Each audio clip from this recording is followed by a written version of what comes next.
হঠাৎ করে Sundarban courier service থেকে আমাকে ফোন দিয়ে বলে যে আরাফাত মোটো গ্যাজেটের নামে একটা বাইক আসছে।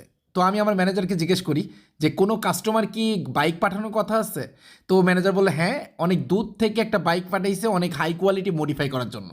তো আমি এই কথা শুনে আমি ম্যানেজারকে নিয়ে চলে যাই সোজাসুজি সুন্দরবন কুরিয়ার সার্ভিসের দিকে, কারণ যখন কুরিয়ারের মাধ্যমে বাইক কেউ পাঠাই তো বাইকের কি কন্ডিশন না কন্ডিশন আছে সেটা পর্যবেক্ষণ আমার নিজেরই করা লাগে। এই জন্য আমি নিজে যাই এবং আমার ম্যানেজার যাই যাতে করে সে বাইকটা ড্রাইভ করে আনতে পারে। তো আমি আর আমার ম্যানেজার আমার রয়্যাল এনফিল্ড নিয়ে ডাইরেক্ট চলে গেলাম সুন্দরবন কুরিয়ার সার্ভিসের সামনে।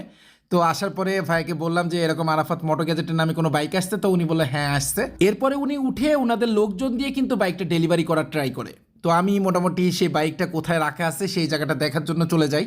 তো যে দেখি সম্পূর্ণ প্যাকেট করা, এই যে সামনে দেখতে পাচ্ছেন এই বাইকটা সম্পূর্ণ র্যাপিং করা আছে। এই বাইকের টুকটাক কিন্তু মডিফাই করা আছে, আরও বেশি কিন্তু মডিফাই করা হবে। তো একটার পরে একটা কিন্তু প্যাকেটিং কিন্তু কাটা হচ্ছে।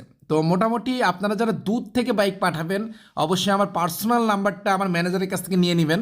তো পার্সোনাল নাম্বারটা নিয়ে তারপরে বাইক পাঠালে হয় কি ডাইরেক্ট আমি ফিজিক্যালি যেয়ে সেটা দেখে শুনে বুঝে নিয়ে আসতে পারি।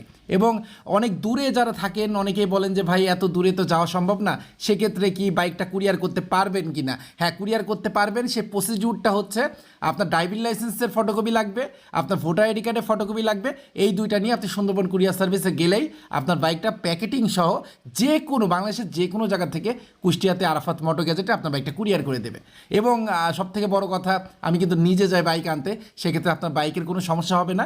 আশা করি যেভাবে মডিফিকেশন চাবেন আপনাকে ভিডিও কলে দেখানোর পরে সেইভাবে মডিফাই করেই বাইকটা আবার কুরিয়ার করে আপনাকে পাঠানো হবে। তো সবাই ভালো থাকবেন, সুস্থ থাকবেন, নামাজের কথা মনে রাখবেন। দেখা হবে, কথা হবে নতুন কোনো ভিডিওতে।